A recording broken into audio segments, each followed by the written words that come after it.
Hey, good morning, Byron. Good morning.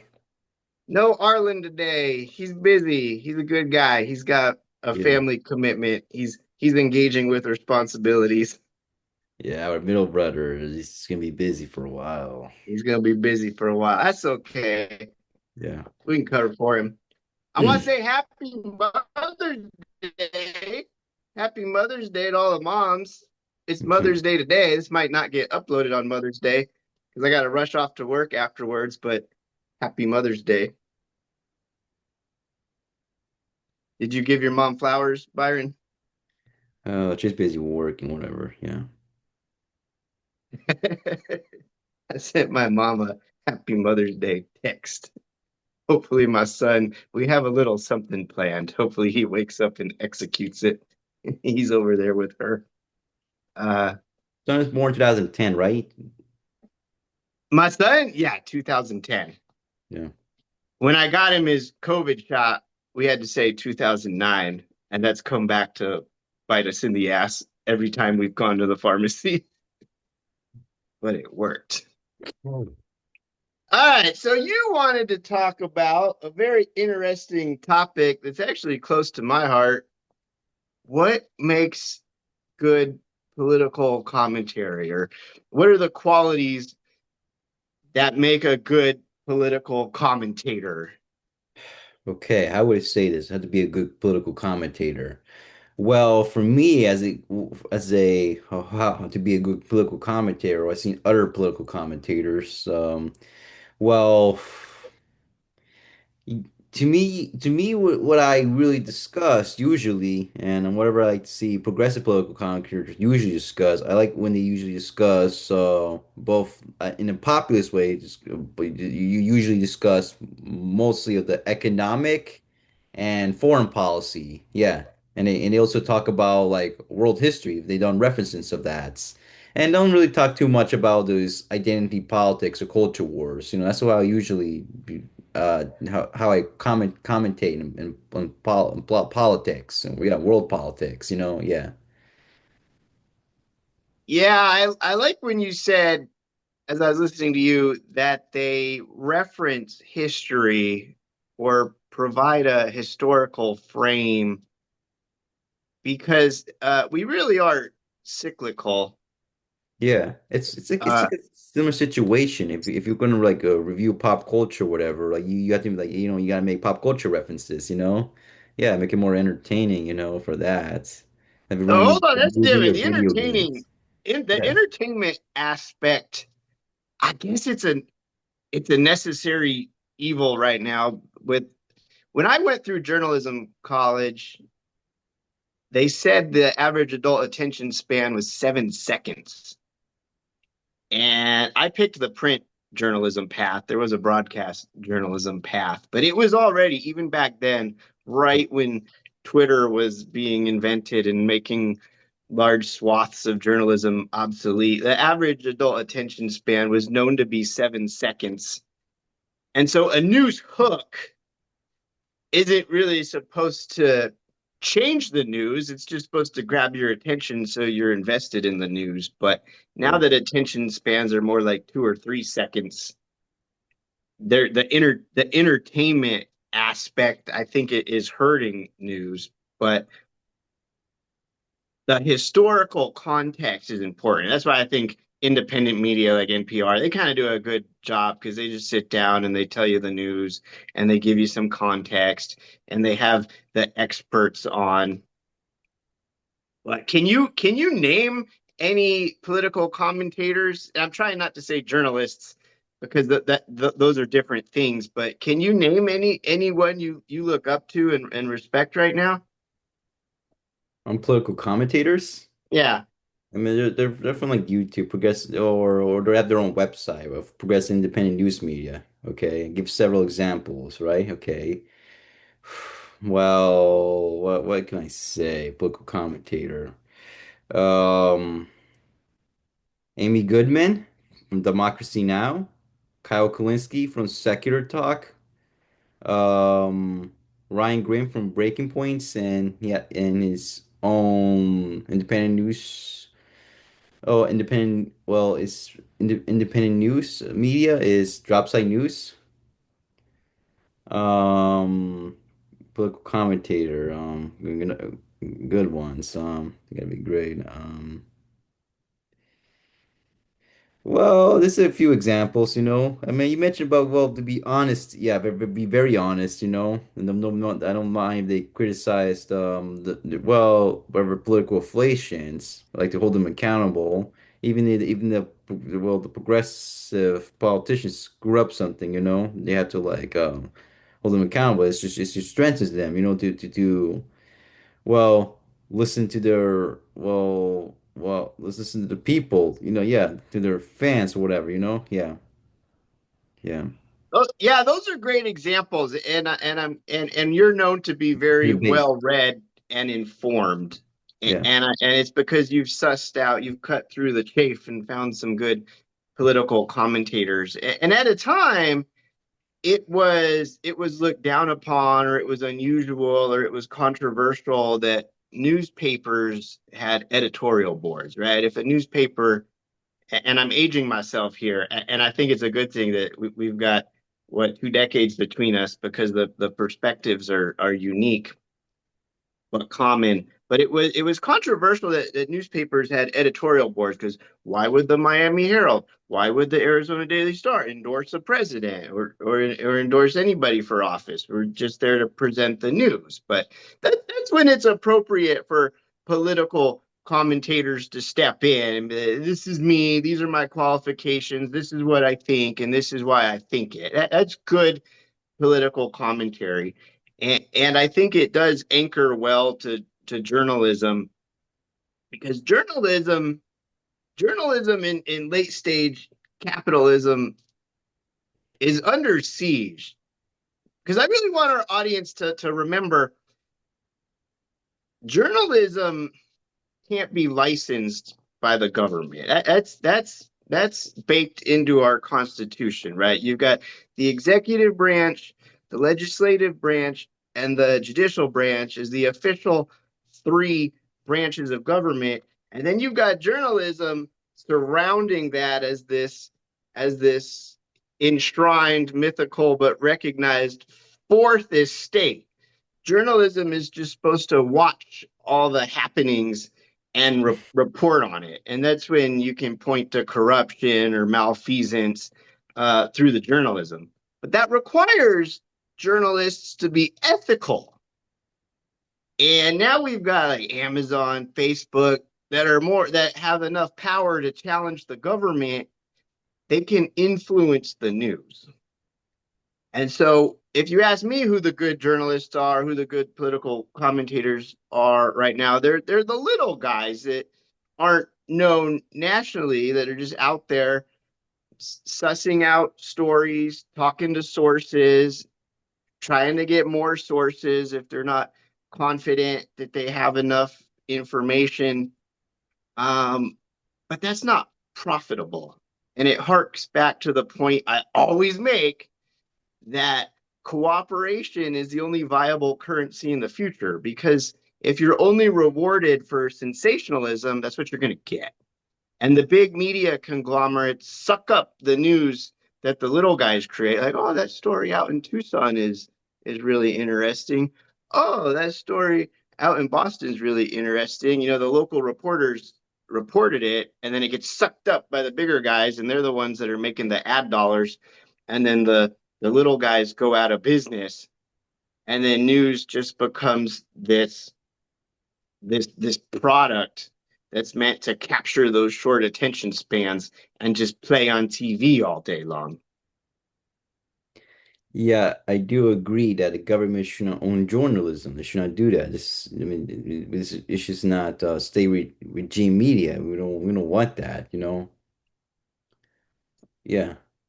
So what do you think the solution is? Because what of my son gripes that grandma, my mom watches, no shade, mom watches CNN 24 hours a day, or where her waking hours, so 16, 18 hours a day. just the background noise at my parents' house is CNN. And it drives my son crazy. Like it's the same thing all day long. I do the same thing. And grandma's glued to the TV. And sometimes you start talking to her and she turns the volume up because she can't peel away from the TV. And well, son, I mean, my parents are liberal Democrats. They care about people. They're also baby boomers, out of touch in some ways. But I think my mom's gripped by the news because she's concerned and she's waiting for something to happen. But it's not so much news she's watching as infotainment. Like it's designed like a soap opera. It's not going to end. She's not going to get the payoff. She's not going to get what she's waiting for. And it's kind of what I experienced when I was becoming self aware at the end of high school during that Bush versus Gore fiasco. And it was pretty obvious. I mean, without a doubt, Al Gore won the popular vote. And then looking at Florida, there were only 500 votes between him and an electoral college victory. But more and more news came out that all the voting irregularities favored Bush, like the butterfly ballot, where logically choice one and two should be the Democrat and Republican, but with the butterfly ballot that opened like this, you had Bush is one, Ralph Nader is two, and then Gore is three, and people were voting for Ralph Nader by mistake, and all anything that could possibly go wrong was affecting Al Gore, and it was gripping because for those however many weeks it was, you would tune in waiting for something to happen, and I think that was a pivotal moment when news realized, oh, we can keep eyeballs on us just as well as a drama that costs a lot of money to produce. And they started investing more in sensational news, but it's not news anymore. And then the political commentators aren't the people you're talking about who can provide historical context. They're the people who can make sick burns and do mic drop moments, and then that's played out until now, and here we are. What do you think some of the solutions are? Well, George W. Bush was a handed victory to both the state Florida Supreme Court and the U.S. Supreme Court. Yeah. Yeah, look, I don't think this liberal corporate news media care about Al Gore laws. I don't think they care about that. It's hard to, well, yeah. I mean, the 2000 U.S. presidential election seems more evidence than the 2004 U.S. presidential election. Something to do in Ohio that the ballots it's not the ballots the ballot machines doesn't work effectively. If you read the 2004 US presidential election, that it's less evident than the US 2000 presidential election. Something to do with Ohio. Yeah, have you heard about that or no?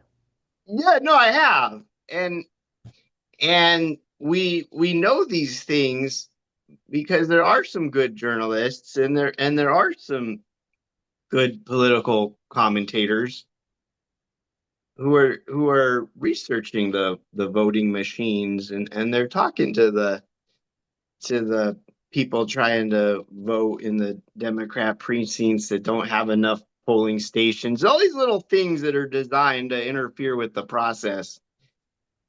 So let me ask you this.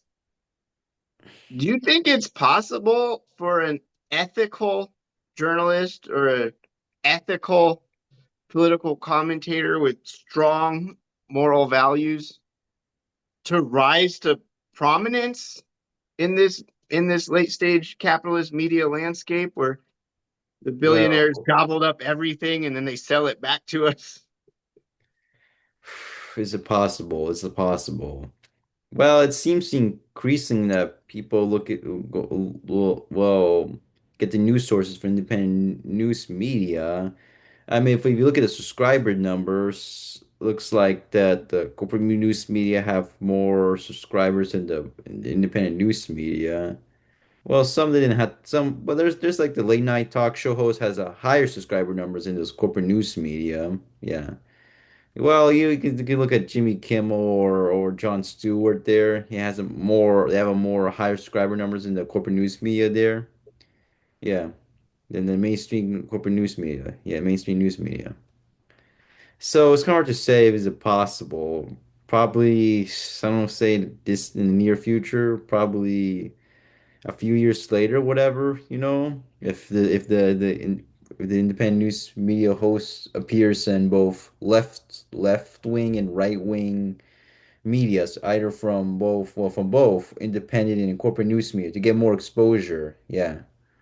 Yeah, something like that. Yeah, you raised, you kind of made 2 points at once, and they're kind of in conflict. But yeah, comedians have become a reliable source of news, which, if that's a young person's entry point into engaging with democracy, I'm all for it. And I like Jimmy Kimmel, and I think John Oliver does a great job.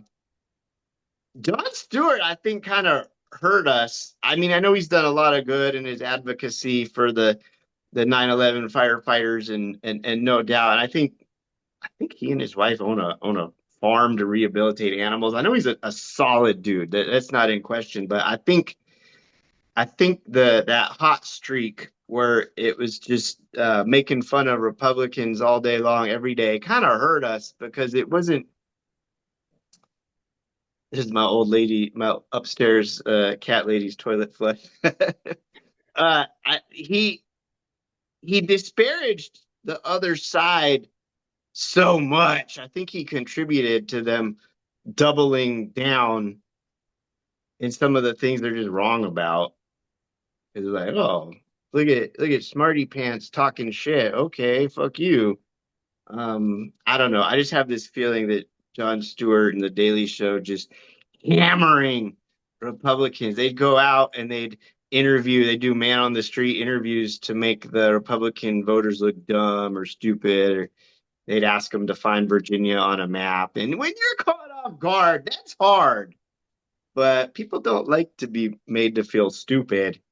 And I think, yeah, he was a hero to the left, but he isolated the left in a way that was ultimately harmful and ultimately paved the way for someone like Donald Trump and anti Jon Stewart to rise. So, in that respect, I don't think comedians can fill the role of ethical political commentator or responsible journalism because they're still comedians. Like, they like to tell jokes and they like attention and they like to get laughs, and we need them. And comedians serve a purpose, but they can't. It's weird that we have to point to them as like, yeah, that's where we get our good news, our good political commentary from Jimmy Kimmel. And I like Jimmy Kimmel, but I want the news. In my new job, we watched a training video and it had some news clips, but it was like 1980s Dan Rather, and I was like, "Oh, that's Dan Rather." And my sergeant was like, "He's 10 years younger than me, and he's unfamiliar with Dan Rather." And I know at the end, Dan Rather even stepped on his own ethical minefield, and he had the good sense to get off the stage. But yeah, like a boring man, or I mean, not a lot of women held those positions at the time, but they absolutely could have.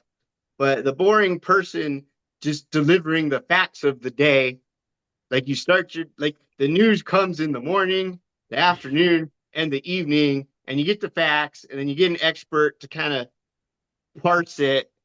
And it's okay to have the guy that says, this is why we shouldn't bulldoze these trees to build affordable housing and the repercussions. And then you got the other lady that's like, well, I work with the homeless population and it's sad, but this is why we need to relocate the owls and go ahead and bulldoze those trees for the benefit of the low income housing occupants. Like, we need that, but like I said, it's become a soap opera saga with heroes and villains.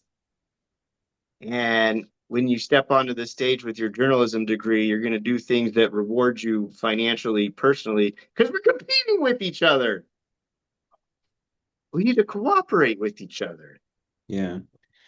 And another thing that makes a good political commentator, you have to talk in a more humanitarian aspect, you know? Yeah, so internationally.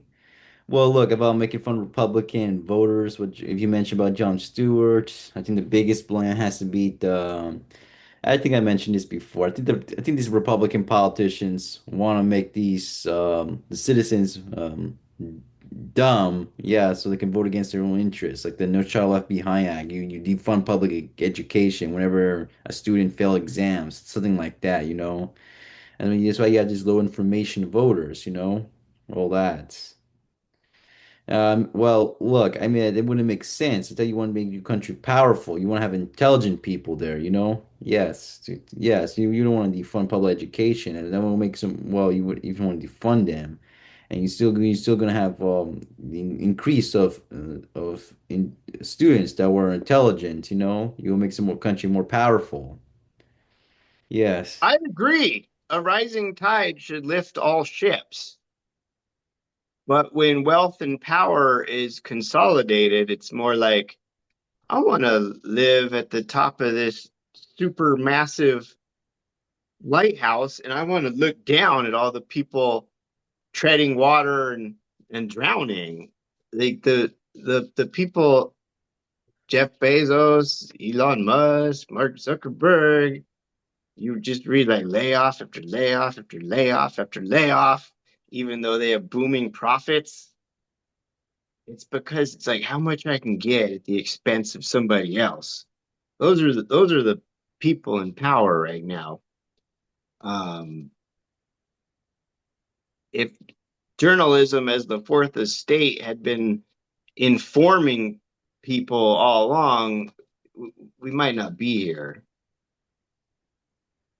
But back to your independent media sources, something that's been annoying me on Bluesky, which is supposed to be the anti-Twitter, is when the big accounts that present themselves as purveyors of news or good political commentary resort to just screenshot after screenshot after screenshot of crap they found on X, and it becomes apparent they're just combing through X all day for some stupid thing a Republican said, and then they post it because they want to get 1,000 upvotes and 500 reshares. Like all you did was make Elon Musk richer. Like if they said something newsworthy over at the Epstein site, go ahead and quote it in text and then do your due diligence and talk about it. It's so low effort just to post it and enjoy all the online engagement and see the rising follower count and say, yeah, I'm a great political commentator. No, you didn't do anything.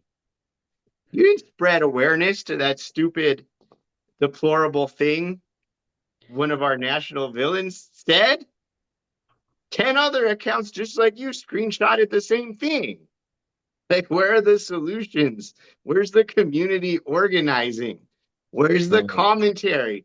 Give me that historical frame Byron informed us is so important because it is. Like, add something to the conversation. Don't just shove a screenshot from Twitter in my face. I don't want to see that.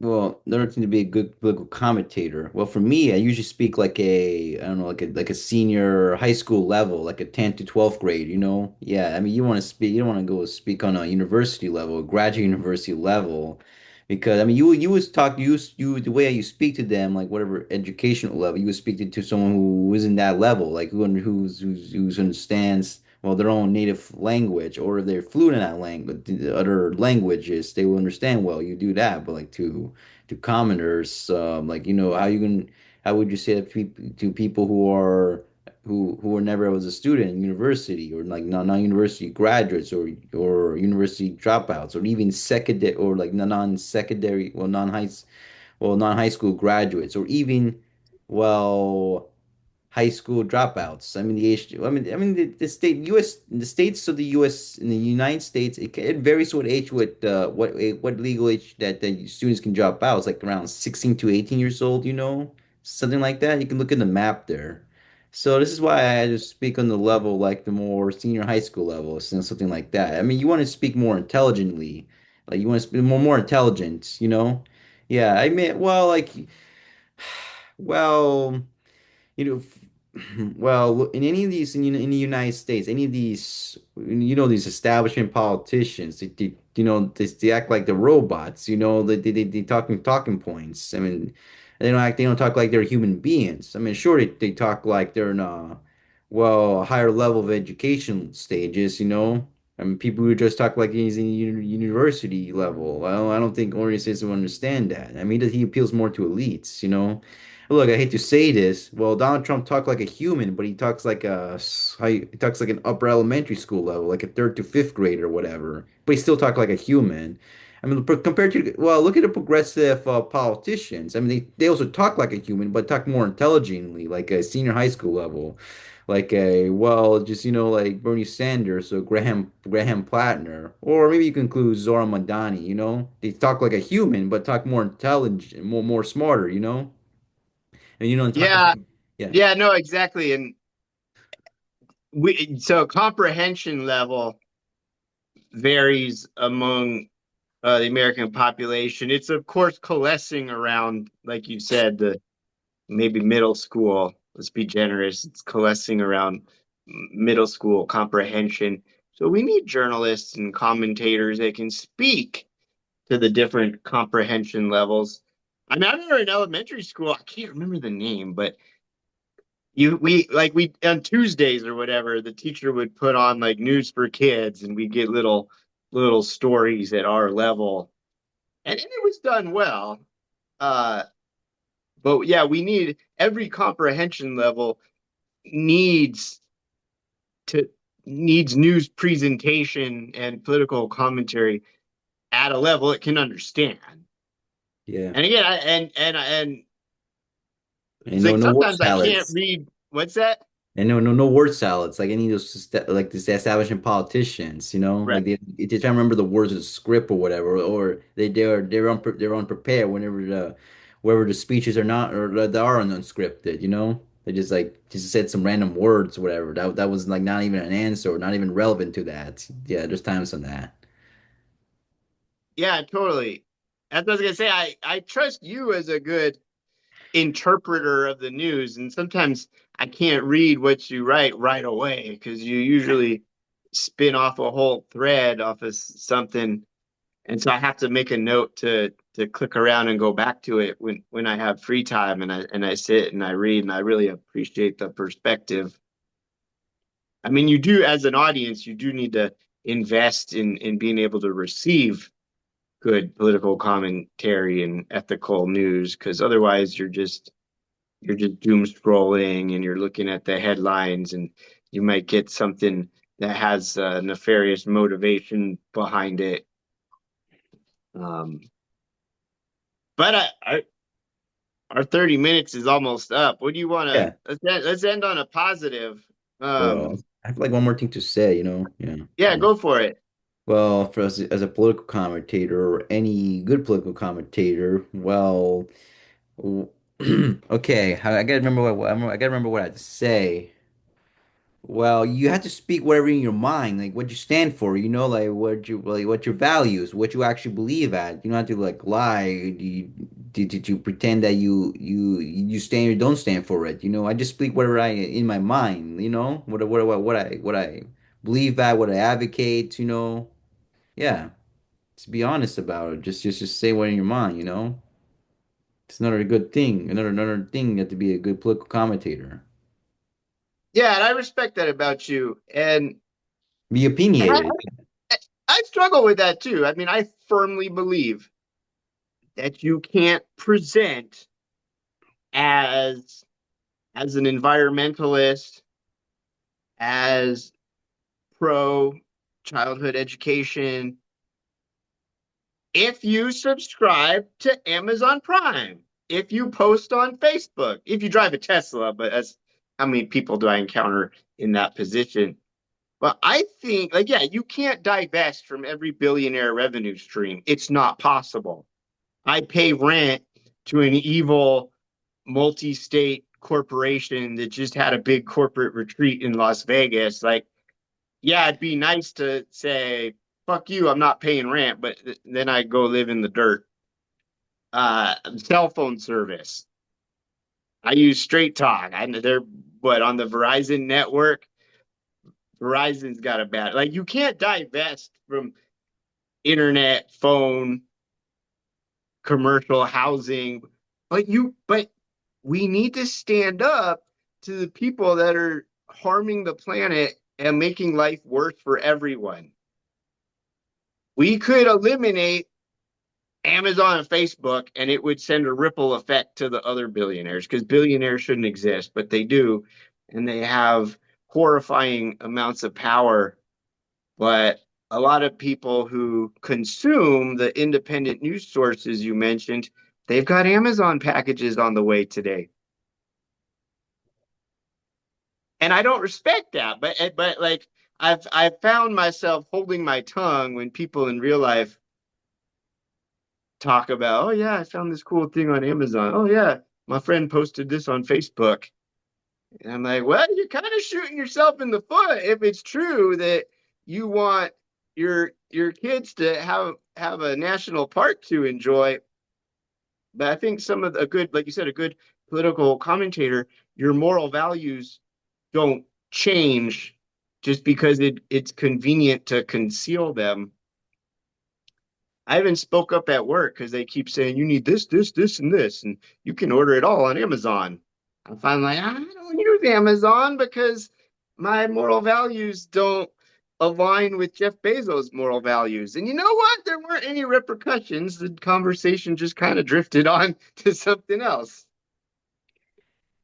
Well, yeah. Well, look. I need progressive politicians like Bernie Sanders and Ro Khan. They're very like honest individuals. Donald Trump just lies a lot and there's all these flip-flops. I mean, he's still talking like a human being, you know. He just kept lying, you know, and just all flip-flop like an opportunist, you know.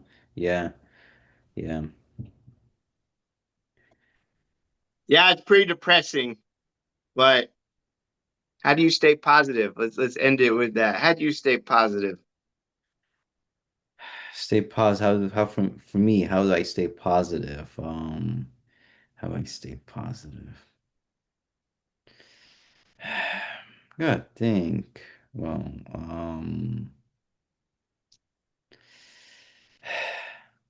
I guess for me, you just do whatever things that you say you want to do. Like if well, to do things that happens in reality instead of like you said things or do things that you want to do in reality and then they come fruition and then they come and happens in reality. If you finally do it in reality, it's makes you still positive. Just you know, just do it. Yeah, you try to do it as soon as possible. I love it. I stay positive because I look at young people like you, and I Yeah. see you guys figuring stuff out at an age when I was still screwing around. And the young people are the ones who are creating and maintaining those ethical political commentary sources. So that's how I stay positive. Uh, I hope I had a lot of fun with you today, Byron. I hope our middle brother Arlen's out there doing well. We'll catch up with him soon. Again, happy Mother's Day to all the moms. Anything else, Byron, before I end it? No, I have nothing else to say so far. Yeah. It's a good episode. It's a short one, but Yeah. it's quality over quantity. Yeah. All right. Take care, bro. Okay. Bye, our Jason. Bye. Bye.